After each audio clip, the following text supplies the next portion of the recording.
right, everyone. I would like to officially welcome Marshall Gramm.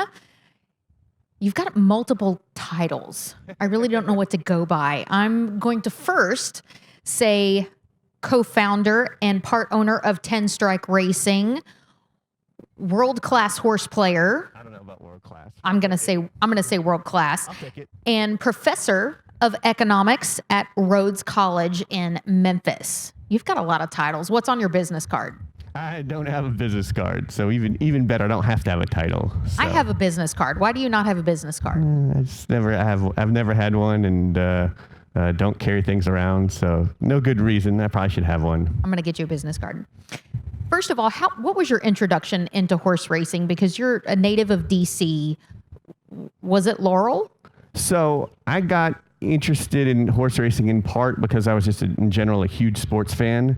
And but we didn't have cable television. This is a strange thing, but cable was more of a rural thing, and so DC didn't get cable until 1989.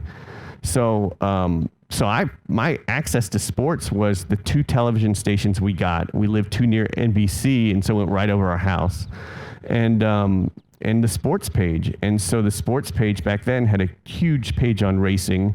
Andy Beyer was a columnist, and they printed all the charts and all the selections, and so I would read the sports page religiously, saw the horse racing stuff, started reading it, got into the numbers.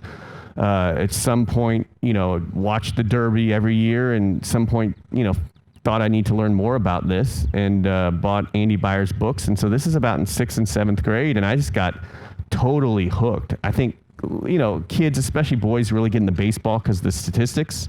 I got hooked on horse racing that way. And so it was a numbers thing, a statistics thing. I remember that as a kid, I would, steal $2 from my dad's sort of quarter drawer and walk to the drugstore that's a mile away and buy the racing form. I remember doing that walk quite often, then sometimes getting there and there'd be no racing forms and be like, oh my God. But I was just a huge fan. And at some point, I went to college at Rice and graduate school at A&M, got my PhD in economics, and got to Rhodes College. Now, half my job is teaching. I'm evaluated 50% on teaching, 50% on research. And I was doing research on, bank regulation and really boring stuff. And, I decided to just do a search on what had been written about horse racing, and there are 250 articles related to betting markets.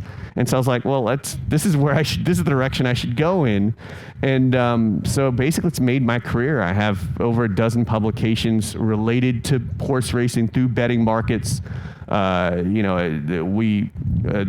a big tote board watcher, and the tote board relays prices, shows information and price flows. We look at parallel markets and pricing. And so that was my research. And it's still a sort of a big part of my handicapping and what I do as well. So I think I'm really sort of blessed to be in this job where I can do research on horse racing. Consider this to some extent a research trip.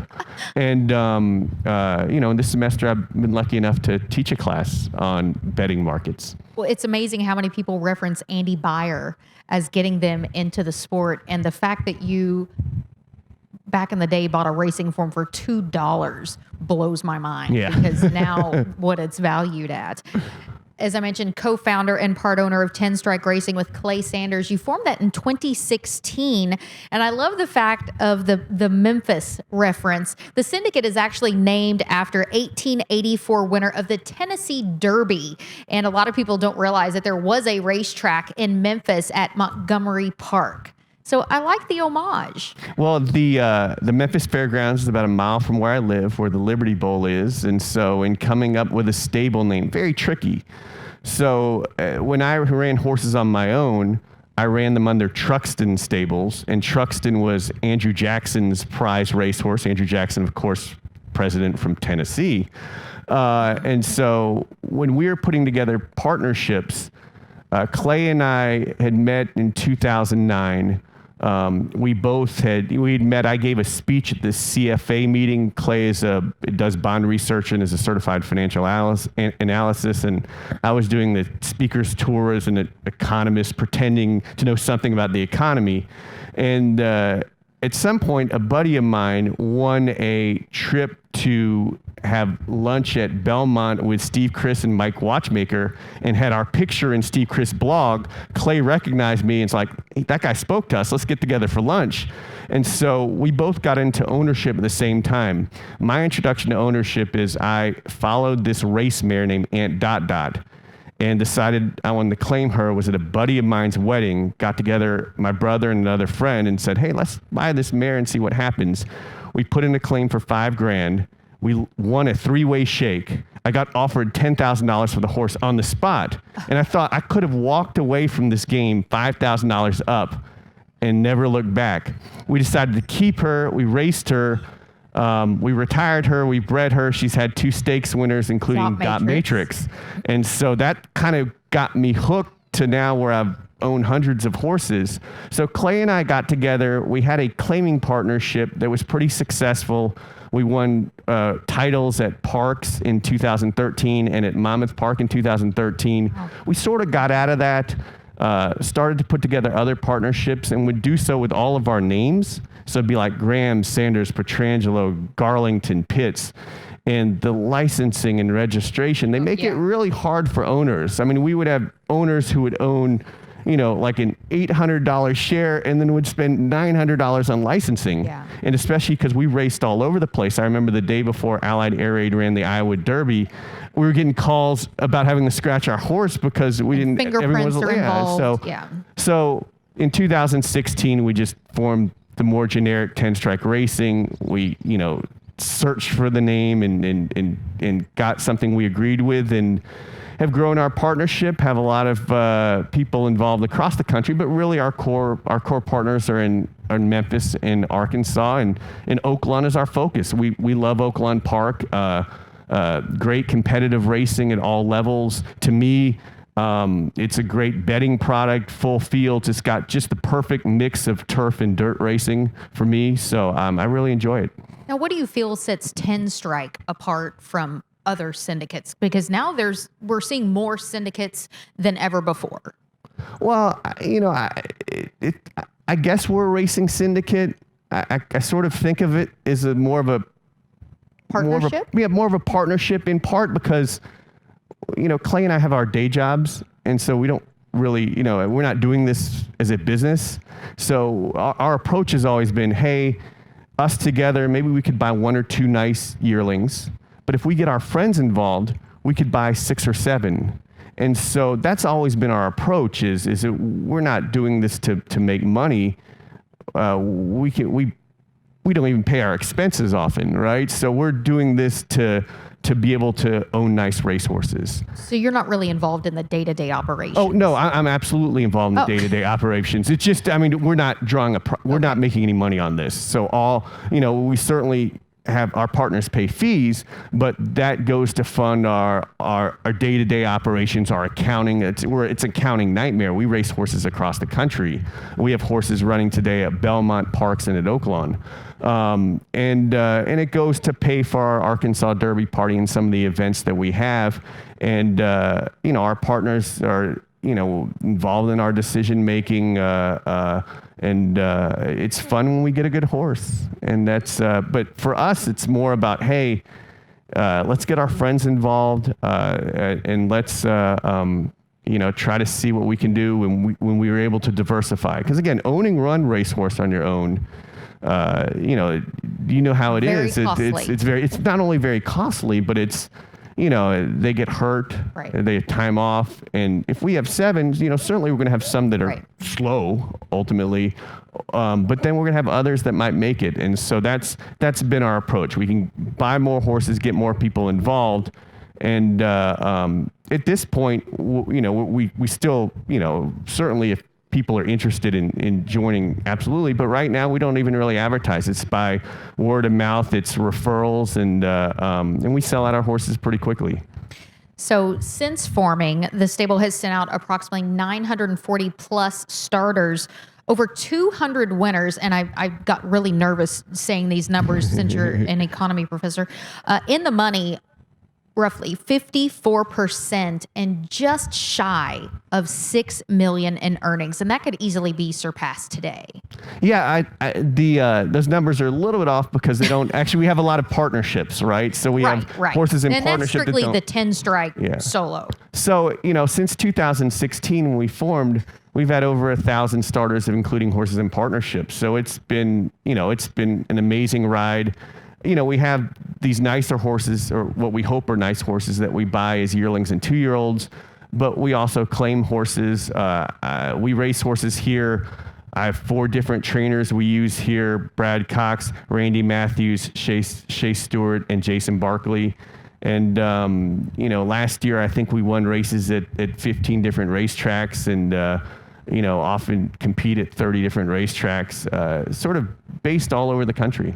Now, I noticed that you tapped Liz Crow as your racing manager. I'm one of the top bloodstock agents in the country. She picked out Monomoy Girl. What was for $100,000? Yeah. So we were. She's amazing. A very young talent as well. We were part of that story. So Liz bought Monomoy Girl in her first trip solo to the sale. So she worked for Pete Bradley. We'd known her for years before she went on her own. We always knew Liz had a lot of talent, and we knew that when she was out on her own, she was going to buy horses for us. So that was, we've always sort of thought the world of Liz. And so Liz went to a sale. She bought an Uncle Mo filly and a Tapazar filly. Her first 2 buys within 30 hips of one another, offered them both to us.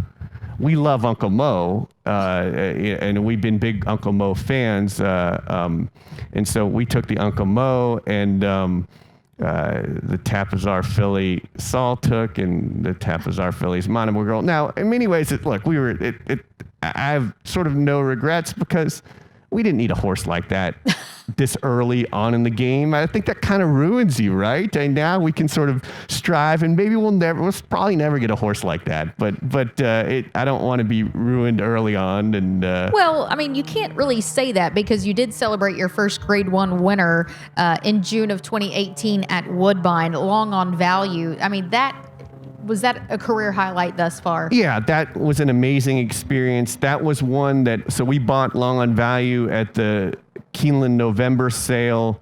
I think it was, Keeneland November sale. And I remember we talked about it before the sale, and I sort of said, it's nice to think about, but this horse is going to be too expensive for us to buy. I know he's older. But he's going to go for over 200. Well, the fact that Liz is at the sale, always watching, always paying attention, we got the horse for 100. And I really regret not being able to have all of our partners involved because we only own 40% of the horse. And, I feel like we could have sold that horse out multiple times. But it was a great experience for our partners. I was not up there at Woodbine, but I was watching on my phone, my phone going in and out, watching the Highlander Stakes.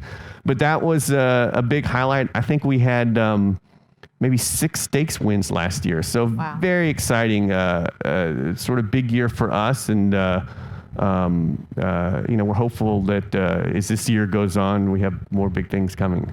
Well, you did win a race yesterday with Calusa Ridge, and I was actually standing next to Randy Matthews because we had one in the same race, watching that horse come down the lane, and he put his arm around me and said, "Thanks, you brought me luck, so you're welcome." Well, it's all, look, I get as much joy and pleasure from winning a nickel race, or yesterday it was a 22 life, right? As I do from winning the big race. I won't say it's exactly the same, but a win is a win. A win is a win, and it's Randy and I go way back. I mean, Randy's been training horses for me for a decade. And it's great to see him get a win. And look, I'm a big supporter. I know I use trainers like Brad Cox. When we started with Brad Cox, Brad had 1 barn, and now he's, of course, huge. But I'm a big supporter of, I don't know that Randy would be a young and up-and-coming trainer, but I'm a big supporter of using, trainers with smaller stables. We support a lot of younger trainers who are up and coming. Again, Shea Stewart, Jason Barkley we use here aside from Randy, who have who's been training for me for over a decade. Carlos Guerrero at Parks, where we've won the title at Parks 2016, 2017. Matt Shire and Bentley Combs in Churchill. We have our string in Indiana. Right. So heck, I've even had horses at Golden Gate, and I have one at Turf Paradise right now. So it's we really do sort of stretch out across the country and have a lot of horse racing. It's a lot of fun. Well, after you go to the sale, Marshall, how do you decide who gets what horses? So we mainly buy at the sales for our broad partnership, and so our broad partnership will typically. Warriors Charge is part of what we call 10x5. So it's our 5th partnership that we put together. Basically, most of those horses in that partnership are the same age. They're Warriors Charge's age. We might buy what we call a wild card horse or two, a horse already in training, but primarily we'll buy those horses as the yearlings or 2-year-olds, put them in a package together, and then, sell them to our broader partners. So we have, 40-something partners on that group that has Warriors Charge. And so that's primarily what we're looking for at the sales. I may buy a horse to send up to Parks, a Pennsylvania bred, or looking at Lucky or something like that, just sort of one-off for myself. And then, we have the... As the truck goes by. But yeah, so primarily the sales horses, and now we're doing more of those in partnership. We, of course, have bought with Saul Kuhlman. We're buying now with Frank Fletcher. Wow. So that's mostly that we target for putting in our broader partnerships. I buy some one-offs myself. I like to claim. My claiming partnerships tend to be smaller because, it's you got to get people involved beforehand. Right. They've got to be, you got to be willing to drop a horse or retire a horse that doesn't work and take a loss immediately, and that's a different experience for people. Now, where do you see this stable, say, roughly in 5 years? Well, I hope that I hope that we're able to have some nice horses. I hope that we're able to sort of sit up here and talk about the grand career that Warriors Charge has had. As an excellent 3-year-old and coming back and winning the Oaklawn Handicap as a 4-year-old. I hope we're able to have that discussion. But we just want to buy nice horses. Maybe, I don't know the extent that we're going to grow. Maybe we're able to buy more horses and diversify our partnership a little bit. But primarily, my interests are winning at Oaklawn, getting nice 3-year-olds. I'd love to have an Arkansas Derby horse. And I got to say that when we saw the weather was coming up, rain, and we have a Munnings. I mean, it was hard to resist the temptation of Warriors Charge in the Arkansas Derby. So it's hard not to want to do the unwise thing and throw them in the deep waters. But I think that's our goal. I mean, I think we'd love to win an Arkansas Derby. It was a thrill to have Irish Mischief. Mike Petrangelo is one of our longest time partners on that horses. It was great to be involved with him, having that horse in the fantasy. I had a horse, Divine Elegance, a couple years ago in the Apple Blossom. That was a lucky claim that really worked out. So, I just hope we keep having nice horses. I hope our partnership grows. I got to say that our partners have been great. I've met so many people through them. They all love horse racing. They all loved being involved. And it's not, I say it's not a business and I don't make any money off of it, but it's such a thrill that these people trust us with their hard-earned money, and that we get to make decisions and race horses and have such a broader footprint than we'd otherwise be able to have. So it's really been a privilege to be part of that. So that's the 10 strike part, but you're well known otherwise. I don't know about that. In the horse racing community. And I read that you describe yourself as a horse player first and an economist second. Is that accurate? Well, I think I would say I'm a horse player first, and sort of everything else I do in the horse industry, like owning horses. I'm a horse breeder. We bred Zippy Lou. For example, so I'm committed to the Arkansas program, for example, and I breed in Pennsylvania and New York. And, I guess that's probably right. I'm a horse player, but it's so much extends to my sort of daily work as an economist. I think, I'm very lucky to be able to do research on the topic that I find most interesting, that there's such a relationship between playing the horses, evaluating what I call discovering value, and I tell my students is small sample size decision making, and I'm able to this semester. So I just finished teaching on Thursday my course on the economics of racetrack wagering markets. So I taught a 2-credit course that started in March. And, we related it to economics and did a lot of economics readings, but I mean, we effectively learned the handicap. I had 40 students in the class, and Rhodes is a little liberal arts college with about 2,000 students that emphasizes small class size. And so 40 is actually one of the biggest classes at Rhodes. And so... Did they have to sign up for an ADW? No, they did. The class? I talked very strictly about finding value. So we didn't talk about betting. We talked about discovering value, and we talked about decision making with small sample size.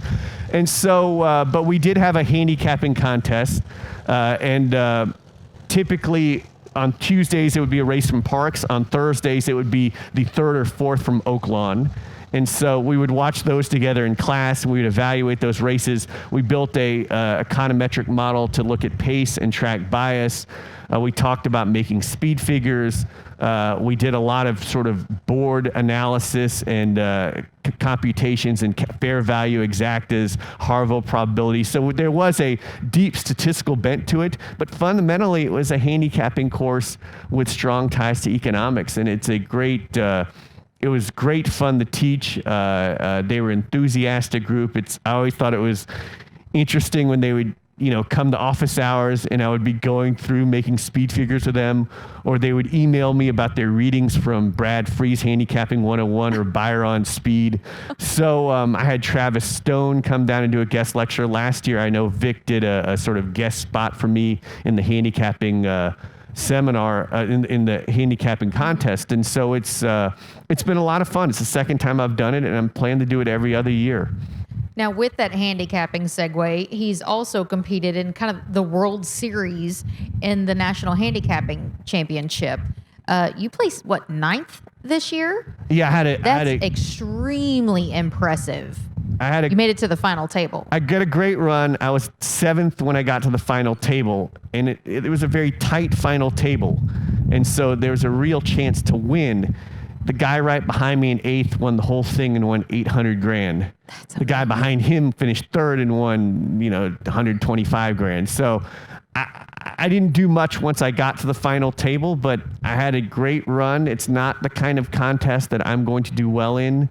Why do you say that? Well, it involves looking at a lot of racetracks and trying to figure out. So you have 8 racetracks that you're looking at. You're basically picking win place, making win place, mythical $2 win place wagers over 18 races, and I'm a devoted handicapper, but it's a stressful situation. It's a stressful situation, and I don't follow 18, I don't follow 8 different tracks. So I would look at these races at Tampa, and I'm like, I don't know the jockeys or trainers. Right. And so my focus was on Oaklawn and on Oaklawn and the Fairgrounds. Fairgrounds is so much like Churchill with the trainer and jockey colony. And I just happened to get very lucky, especially at the Fairgrounds, getting some long price horses in, and just kind of had everything work out. But that's a contest, I think, that really benefits professional players who can follow those circuits, especially in January. Because, I like stakes races. I like 3-year-olds. I like big race. Yeah, I like big racing weekends, right? And so the Breeders' Cup Betting Challenge, where I finished 5th, that's more my kind of contest. It's live bankroll. I can make a bet on my opinion. I can pass races that I don't want to bet. In the Breeders' Cup, I ignored a lot of races, got behind, and basically always had a strong opinion that Guinevere was going to run big, and so keyed him underneath and hit a $400 exacta that paid 51 grand and put me into 5th place. So that's more of a kind of contest I can win. The NHC was luck, but I'll take it. It was a good run of luck. It's done a lot for my reputation, and it's been, I've had a little lucky run on handicapping contests. I'd really love to see a contest here. I think a live money contest at Oaklawn would work really well. I think it would help drive handle. I think it would be a great thing to do post Kentucky Derby, to have one of these weekends devoted to a handicapping contest. I think it's something that should really be looked at. It drives handle, right? In the Breeders' Cup betting challenge, I ran about $40,000 through the windows. And you just think about how much money the track makes from that. In a typical contest, when they set the bankroll, people churn about 1.7 times their bankroll, and so the track makes all that money from their churn. And so it's something that, again, all racetracks should do, and they should look at doing here. I think it'd be very popular. How does your tournament wagering vary from your everyday racetrack play? Well, there's there's so much added money to winning or finishing in the top 10. And so you're very aggressive. And at the end of a tournament, typically players are looking, and I'm certainly looking to try to win. Because if you win, you get the winner of the BCBC won, an additional couple $100 grand. Wow. So when I finished 5th, I won an additional 60 grand. And so, I could, I had basically $6 grand left to bet. I could play conservatively, walk away with that money, or I could bet it all in, bet it very aggressively. I know there'd be a chance I'd lose that money, right, but then there'd be a chance I'd get this added money on top of what I'd already earned. And so from just a value perspective, it pays to be very aggressive. So it's very hard to do. It's hard, especially in the midst of that contest, to start thinking about this is a hell of a lot of money. Yeah. Right. And I know that I played in the one at Keeneland a couple years ago, and I think I did very well. I went all in on Run Happy during the Breeders' Cup. Run Happy won. It was the biggest bet I'd ever made at that point. And Run Happy won, and I was in a great position at the end of the tournament. I decided to go all in with American Pharaoh on top, but didn't connect. And I was driving back from Keeneland thinking, I just blew 10 grand, and I had like a great weekend handicapping wise, and I'm lost $10,000. And so it's very hard. Right. I've not found the quite right way to do it, but it pays to be aggressive in those tournaments, and the value added comes really from the added money. And so I think that's always been my approach. Now, my day-to-day betting, I'm much more passive. I much more look for my spots and trying to connect. I'm primarily a win-place player. Sometimes I'll try to, design a race and bet tries and supers, sort of very targeted tries and supers. But if I like a horse, I'm going to bet it to win. Now, what are some key angles that you like to use? I like, there's certain, certain things I really like. It's my simple and sort of stupidest angle, but I've already mentioned it before, so I'll mention it again. The Munnings on the mud, Munnings and Speightstown on the mud. I mean, almost like no handicapping must play for me, which is why I wanted Warriors Charge in the Arkansas Derby, right? But I like to look for horses that have been running against the grain of a race, who are now look to get a better setup. I mean, that's sort of what all horse players are looking at. And I also like to look at class movers, horses that are sort of finally going to get in a position against an easier field, and maybe even a hidden easier field that they weren't in previously. I think that from being an owner, especially a claiming owner, I'm very attuned to the condition book. Mm-hmm. So I think a lot about horse placement, where a horse fits. And so, with that, I'm thinking about where the horse fits. What does the trainer think of the horse? What is the intent here? And, I'm willing to bet a low price horse. If a horse is 2-1 and I think has got the best chance, I think has the better chance than 1 in 3 of winning, I'm willing to bet that. I'm not always looking to bring home a bomb. I'm become a much chalkier player. And it's just true nationally as field sizes have gotten smaller and more favorites are winning. you can't be, if you're going to be really picky about, I'm always looking for value, the difference between what my perceived probability of the horse is and the odds are. But if I try to sit out and look for an 8-1, I'll be waiting a long time, and I'm much better at finding a 3 or 4-1 shot that I think has a real chance of winning than sort of looking for bombs and trying to hook them up in multi-race wagers. Have you looked at today's card? I have not. I do have a horse in today, Wild Haven. I have not. I have it. I got here early. This is my only commitment today. I don't have my family with me, so I'm going to sit. After this, I'm going to go by the barn, see my horses before they sort of head to their different destinations, and then look at today's card, see if there's anything to claim. And just get a kind of peaceful day on my own, betting the horses, enjoying a stay until May. So, say for example, Wild Haven's race. How long would you look at that race before you go to the window? Say just on a relaxed day at the track. Oh, I'm not now I've done a lot of my homework earlier in terms of, I have my pace numbers and I have some information on bias and I have some notes. So that's already in the PPs I print out. So I'll, do a quick glance on the race, see if there are any horses that immediately jump off the page to me, try to make a decision. Is this a race I want to play, or is that they're just too much of a standout, or a situation in a horse that's making a big drop that I don't have any information to know how it's going to be. And then, I'll get an idea of a horse or two I like and how I might want to design a bet. And then I'll really watch the board and see, is that horse getting bet? Is it not getting bet? What should I do from there? So I'll sort of have an idea, when I am, if I had a chance to look at the card, I would kind of already have those horses kind of listed out. But as I go through it today, it won't take me long to at least see if the race is playable. And then if I think the race is playable for me, I'll take a deeper look. The one thing I sort of realized for me as a handicapper is that I was much better off if I didn't try playing every race. Last year, I made this huge commitment to, again, I love Oaklawn. I look forward to this meet more than any other meet. And I made this huge commitment to I wanted to bet, I wanted to make a real effort to try to have a huge meet. I wanted to bet Oaklawn like a professional. So we hired a private clocker. I was doing extensive trip notes and path notes. We had a little team involved doing note taking.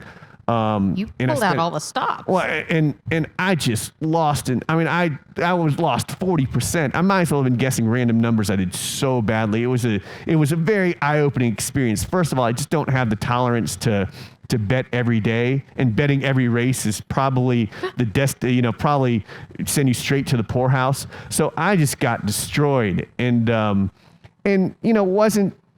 wasn't passing and sitting on my hands when I should have. And I know we're at the racetrack and you want to say bet every race and churn your money, but I think you got to really pick your spots. Pick and choose your battles. And so what I did this year is, so I lost a lot of money and I spent, I was spending just hours doing this. And so it was like this money, and the combination of money and time was unbelievable negative money. You made a lot of donations. Yeah, I made a lot of donations, and I lost a lot of money, but I was losing at such a low hourly rate because I spent so much time on it.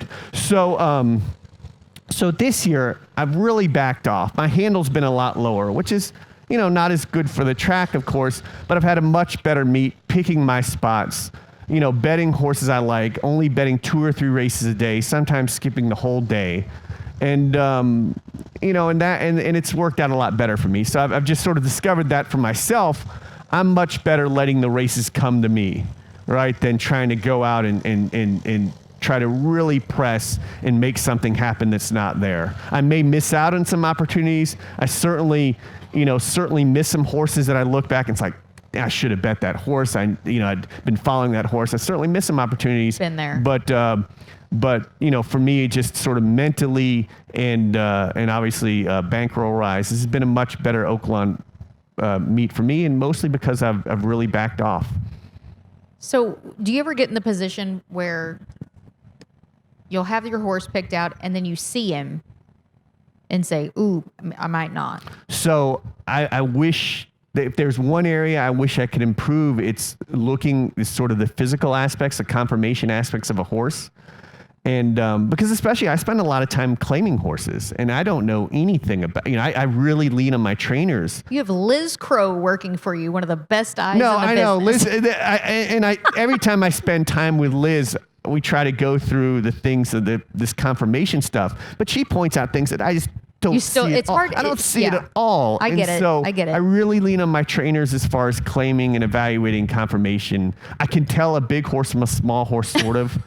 But I mean, you can tell a filly from a colt, right? If I get down to my knees and look, but I'm not, to me, they're all beautiful. And so, I remember walking through with Liz and my trainer, Carlos Guerrero, at the May sale, and they were just, Carlos, especially because he hadn't gone the 2-year-old sale in a while, it was picking apart every horse. And I was like, they look so majestic to me. I mean, they're such beautiful animals. And so that's a part of my game I know nothing about. And so it's something I can't do if it was something I could improve, I would do it. But, right now that seems really time intensive and really advantage to players who are here. I wish they did more, in some of these shows showing the horses more warming up. I really wish that in some of these live feeds they'd show the gallop out in full. I know also some of these feeds, I don't know if Oaklawn does it, well, the winner wins by 7, they'll zoom up on the winner, and I've got a superfecta trying to figure out what's going on behind. It drives me crazy.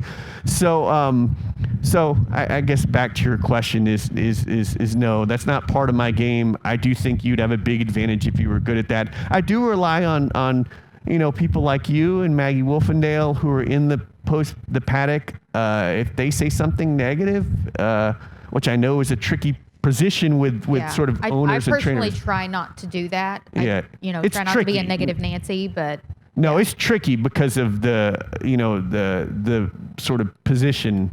But it's certainly something that when I hear horses looks good and it maybe fits a little bit with a horse I thought was marginal, I'll certainly take it in consideration. I will say, if a horse is warm or, a little bit anxious, but as a horse owner, I wouldn't want to hear something, Yeah, I'm kind of the opposite. As a horse owner, I would kind of love to hear that. See, so in that, I would think, what the hell is wrong? What's going on in the barn? Maybe I need to, so I do remember that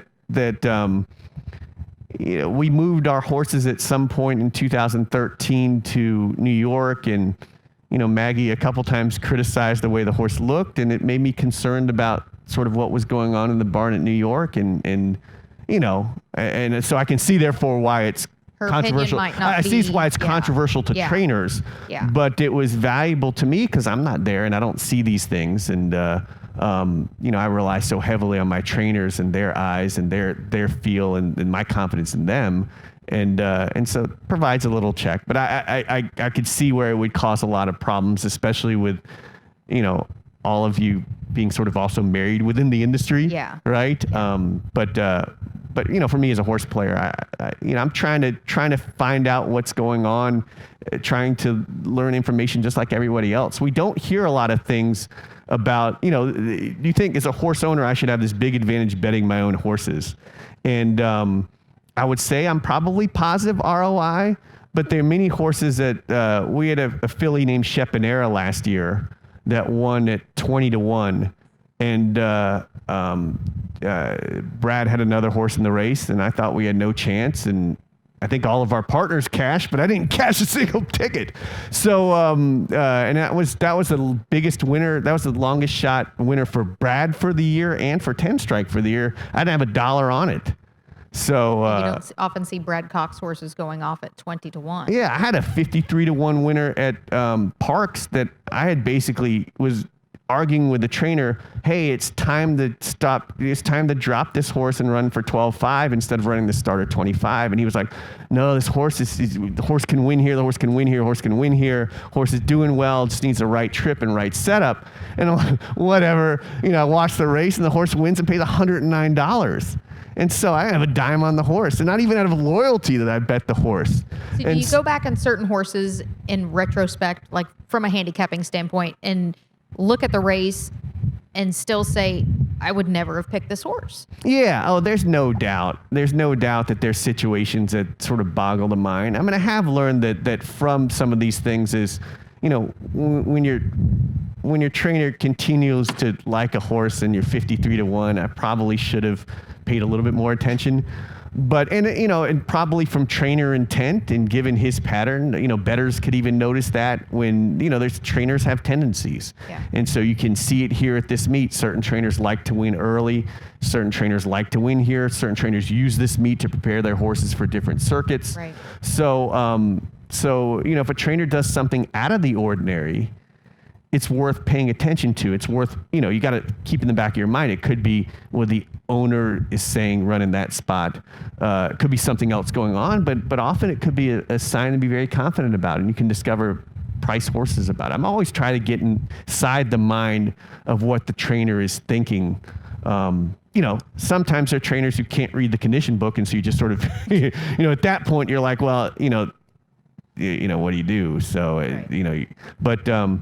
But that's another handicapping angle. Well, something that is definitely confident is that you have an amazing product that you have given in 10 Strike Racing. So we definitely appreciate you coming out early this morning. Go wish your horses well. Thank you. Wherever their destination will be next. I'm sure they will be scattered across the country.